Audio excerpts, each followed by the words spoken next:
हाय, hello, good morning, नमस्ते, जय भीम सगळ्यांना. तर मी सीमा, स्वागत आहे आपल्या सगळ्यांचं माझ्या यूट्यूबच्या चॅनलमध्ये.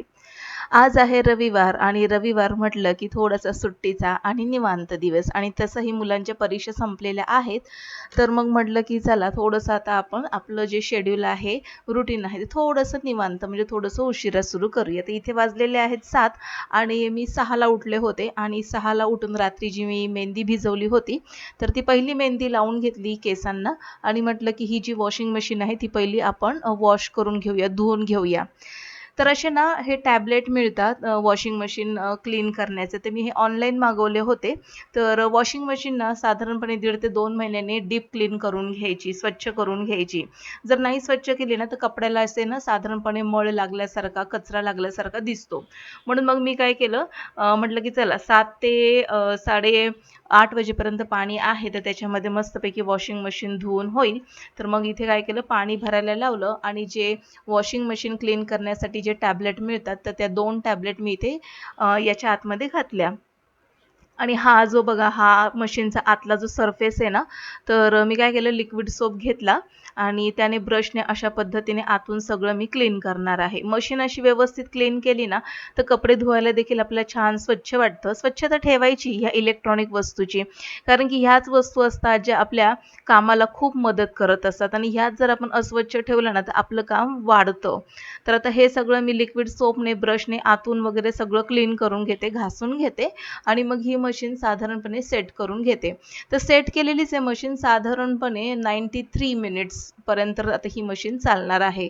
तर बघू आता तोपर्यंत बाकीची सगळी कामं करून घेते आणि हे आता लावलेलं आहे क्लीन करण्यासाठी. तर तुम्ही म्हणाल की काय अवतारामध्ये ही कॅमेऱ्यासमोर आलेली आहे, तर हो, हेच आहे माझं रुटीन. कारण की रात्री जेव्हा मी झोपते ना, तर त्यावेळेस प्युअर कॉटनच्या अशा ढिल्या अशा गाऊन मला घालायला आवडतात. एकदम कम्फर्टेबल वाटतात.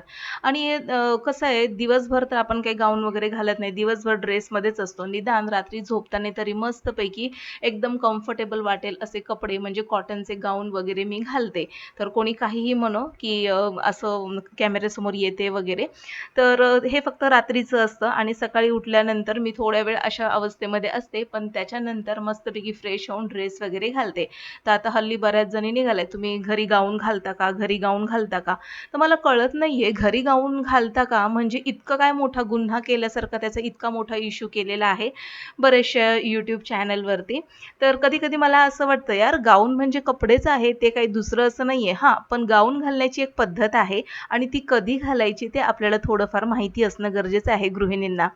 तर गाऊन कधी घालावे, तर रात्री झोपताना तुम्ही गाऊन नक्कीच घालू शकता. जसं की मी रात्री झोपताना गाऊन घालते आणि सकाळ झाली की अंघोळ वगैरे करून मी माझा ड्रेस वगैरे घालते. दिवसभर मी ड्रेसमध्ये असते, रात्री फक्त गाऊनमध्ये असते. तर गृहिणींनी घरामध्ये जरा स्वच्छ आणि टापटीप दिसण्यासाठी दिवसभर जर तुम्ही घरामध्ये असाल ना, तर कम्फर्टेबल असे कुर्ती, प्लाझो किंवा मग जे काही तुम्हाला कम्फर्टेबल वाटेल असे मस्तपैकी कॉटनचे सुटेबल ड्रेस तुम्ही घाला. तर इथे मी मशीन आतून व्यवस्थित ब्रशने क्लीन करून घेतली आणि आता हे मी चाललेली आहे अंघोळीला. अंघोळ करून आले आणि आता इथे ना भाजी मला निवडायची होती, पावभाजी करायची होती. तर पावभाजीची भाजी जेव्हा मी निवडली तेव्हा ना शिमला मिरचीतून भरपूर अशा बिया निघाल्या. तर म्हटलं की चला ही कुंडी आता रिकामीच आहे. टोमॅटोचं झाड मी काढून टाकलंय. तर आता ही माती जी होती मी थोडीशी अशी चमच्याने किंवा एका काठीने असं रफ केली होती. म्हणजे काय म्हणतात खालीवर केली होती आणि त्याच्यामध्ये आता लहान मुलाला म्हटलं ते शिमला मिरचीच्या ज्या बिया आहेत तर त्या अशा वरतून टाकून दे. तर आल्या तर आल्या, नाही तर मग सोडून देऊया आपण. तर इकडे तो ना शिमला मिरचीच्या बिया वगैरे लावतोय. तर बघू काय होईल ते मी तुम्हाला दाखवेलच. तर आजचा व्लॉग थोडासा इंटरेस्टिंग होणार आहे आणि तो तुम्हाला पाहायला नक्कीच आवडेल. तर किचनमध्ये आपण ज्यावेळेस काम वगैरे करत असतो, तर आपली कामं झटपट व्हावी यासाठी काही ट्रिक्स इथे मी तुमच्याशी शेअर करणार आहे. किंवा मग कधीतरी असं होतं घाई-गडबडीमध्ये आपण रात्री कडधान्य वगैरे भिजत घालायला विसरतो. पण जर तुमच्याकडे 2 ते 3 तास असतील ना, तर तुम्ही ते कडधान्य सहजपणे भिजवू शकता. म्हणजे मी कोणत्या कडधान्याबद्दल बोलतेय, साधारणपणे चणे, वाटाणे याबद्दल बोलते आहे. तर इथे मी काय केलं, पावभाजीची भाजी मी एका मोठ्या बाउलमध्ये चिरून पाण्यामध्ये ठेवलेली आहे आणि आता आपल्याला आलं, लसूण, कोथिंबीरची पेस्ट तर नेहमीच लागते. तर मी काय करते, थोडीशी जास्त प्रमाणामध्ये बनवून ठेवते. कोथिंबीर घातली आहे भरपूर प्रमाणामध्ये, 2 ते 3 लसणाची गड्डी घातलेली आहे आणि भरपूर असं आलं घातलेलं आहे आणि थोडंसं पाणी घालून ह्याला मी वाटून ठेवणार आहे. फ्रीजमध्ये बऱ्यापैकी 2 ते 3 आठवडे ही पेस्ट राहते. यामध्ये तुम्हाला एक्स्ट्रा असं काहीही घालायची गरज नाही. आणि मला असं वाटतंय, बाहेरची तुम्ही आलं लसूण पेस्ट जी घेता ना, त्यामध्ये व्हिनेगर वगैरे असतं. तर मला असं वाटतं ती पेस्ट घेण्यापेक्षा घरची बनवलेली आलं लसूणची पेस्ट कधीही उत्तम. आणि त्याच्यामध्ये भेसळ नसते आणि सगळ्यात महत्त्वाचं, तयार होणाऱ्या भाज्या खूप मस्त चवदार लागतात. आता हे बघा, हे वाटाणे ना मला पावभाजीसाठी रात्री भिजत घालायचे होते. पण मी ना रात्री झोपून गेले अशीच आणि मी खरंच विसरले. मग आता सकाळी उठल्याबरोबर 6:00ला तर मी उठले होते. तर आधी मी मेहंदी लावली आणि नंतर मला आठवलं, अरे बापरे! वाटाणे तर नाही टाकले भिजायला. तर मग मी काय केलं, गरम एकदम कडक पाणी केलं आणि त्या कडक पाण्यामध्ये हिरवे वाटाणे भिजत टाकले आणि आता वाजलेले आहेत साधारणपणे 9:30च्या आसपास. बघा, हे वाटाणे मस्तपैकी भिजून तयार झालेले आहेत.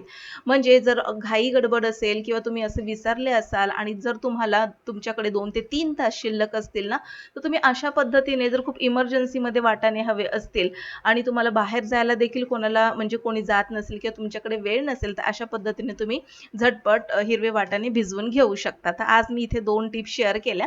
आणखीनही काही टिप पुढे आपण पाहणार आहोत. आता ही आलं लसूण पेस्ट, यामध्ये ना मी विनेगर घातले नाही. आलं लसूण पेस्ट मी तेलामध्ये फ्राय करून ठेवणार आहे.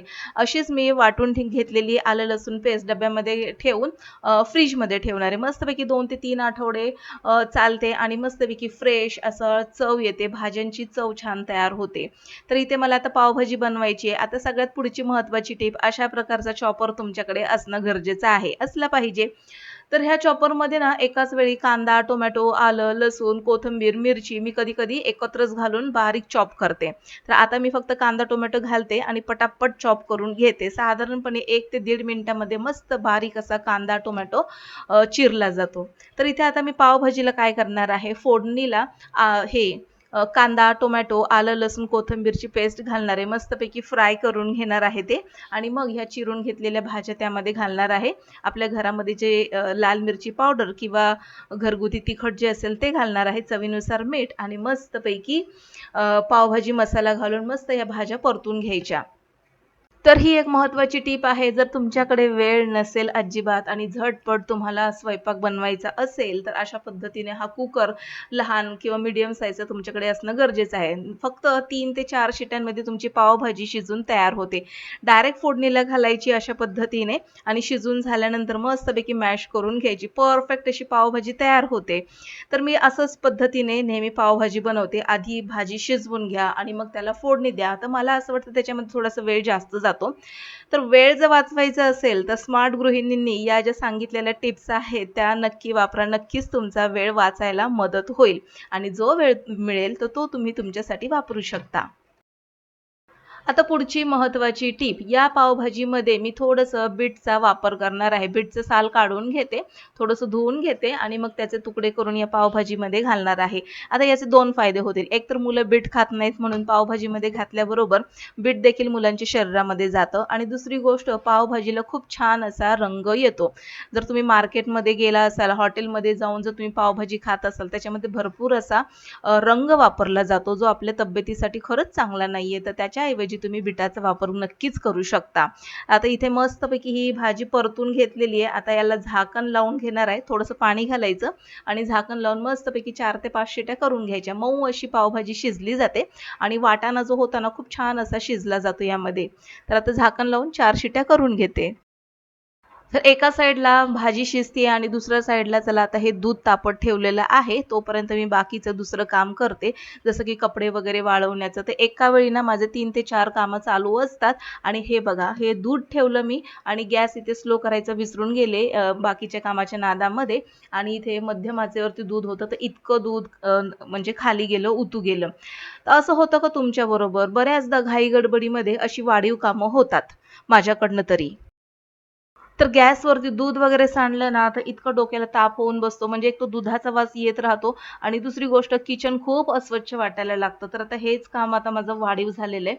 तर मी काय केलं पटकन आता हे जे दूध गरम-गरमच होतं, तर पटकन त्याच्यावरती ना ग्लासाने पाणी ओतून घेतलं आणि गॅसच्या खालून वगैरे सगळं पाणी घालून घेतलं. म्हणजे सगळं दूध अगोदर मी धुवून घेतलं आणि आता हे जे लिक्विड सोप आहे भांड्याचं, तर ते मी इथे टाकते आणि हा ओटाच पूर्णपणे धुवून घेणार आहे. असा निवांत एखादा दिवस जेव्हा आपल्याला मिळतो ना, आता मी ह्याच्यामध्ये आहे, की आता मुलांच्या परीक्षा संपलेल्या आहेत आणि मी खूप रिलॅक्स माइंडमध्ये आहे आणि मस्तपैकी माझी कामं रमत-गमत चालली होती आणि ह्या दुधाने ना पूर्ण माझा मूड ऑफ करून टाकला.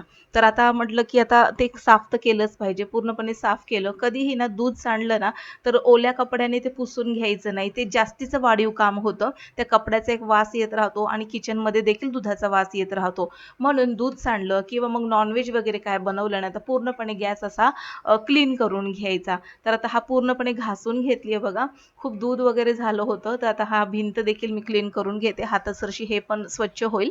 तर हे सगळं घासून वगैरे घेते आणि स्वच्छ अशी धुवूनच घेणार आहे गॅस आणि गॅसचा ओटा पूर्णपणे. तर आता इथे ना आज रविवार आहे आणि रविवारचा देखील माझा एक्स्ट्रा क्लास चालू असतो. पण मुलांच्या परीक्षा संपल्यामुळे फक्त एक वाणीची मुलगी आहे. तर तिला म्हटलं होतं आज येशील म्हणून आपण रिव्हिजन करून घेऊया. पण तिला आज जायचं आहे कुठेतरी बाहेर तिच्या मम्मीबरोबर. तर म्हटलं ठीक आहे जाऊन ये तू. तर मी माझी बाकीची कामं उरकून घेते. तर ती काय मला असं वाटत नाहीये की ती येईल म्हणून. कसं आहे मुलांना ना क्लासमध्ये मुलांसोबत असलं की थोडंसं बरं वाटतं. एकटं-एकटं म्हटलं ना की ते देखील बोर होतात. इथे गॅसचा ओटा मी पूर्णपणे धुवून घेतला आणि आता वायपरने ना पूर्णपणे आता हा कोरडा करून घेते. तर इथे ना फटीमध्ये देखील थोडंसं सोप अडकून बसलाय, तर तिथे देखील पाणी टाकून मी व्यवस्थित क्लीन करून घेतलं. बरेच जण म्हणतात, की गॅसवरती पाणी वगैरे घालायचं नाही. बरोबर आहे, गॅसवरती पाणी वगैरे घालायचं नाही. पण अशा पद्धतीने जर दूध वगैरे सांडलं, तर मग काय करायचं? तर मी ना अशा वेळेस कपड्याने वगैरे पुसत बसत नाही. डायरेक्ट मी ते धुवूनच घेते. तर आता हे स्वच्छ करून घेते. वायपरने सगळं पाणी काढून घेते. खूप छान स्वच्छ असा गॅस आणि गॅसचा ओटा आता धुवून घेतलेला आहे मी आणि छान फ्रेश वाटतंय मला. तर ह्या गॅसचे जे स्टँड होते त्याच्यावर देखील दूध सांडलं होतं, तर ते देखील मी घासून वगैरे घेतलं. म्हणजे ते देखील स्वच्छ असलं तर की छान वाटेल जरा.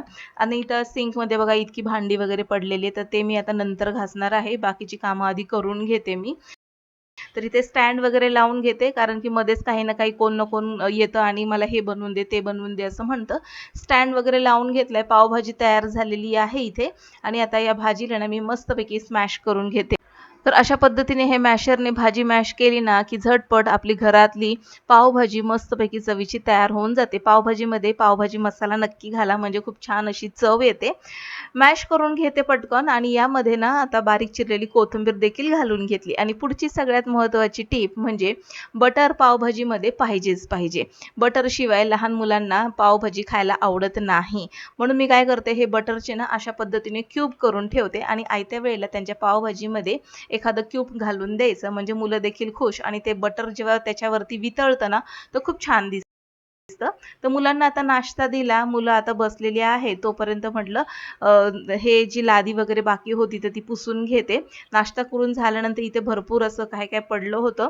तर ते क्लीन करून घेतलं, की म्हणजे पूर्ण घर आणि माझं काम एकदाच झालं असं समजायला मी रिकामी. तर हे सगळं क्लीन वगैरे करून घेते मी.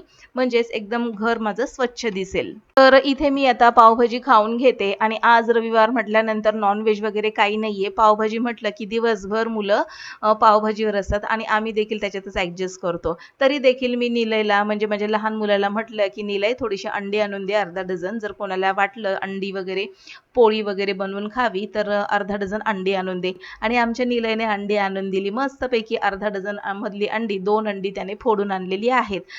तर आज काय मी निवांत म्हणून कामांना देखील बघवलं गेलं नाही आणि ही कामं जी आहेत ती वाढीव कामं होत गेली आणि माझ्या डोक्याला ताप होत गेला. तर बस असं होतं आजचं माझं रुटीन थोडंसं डिस्टर्ब करणारं मला. तर आजचा ब्लॉग आवडल्यास नक्कीच लाईक करा. कंटेंट आवडत असेल तर नक्कीच लाईक करून सबस्क्राईब करून बेल आयकॉन प्रेस करा. भेटू पुन्हा नवीन एका इंटरेस्टिंग ब्लॉगमध्ये. तोपर्यंत बाय.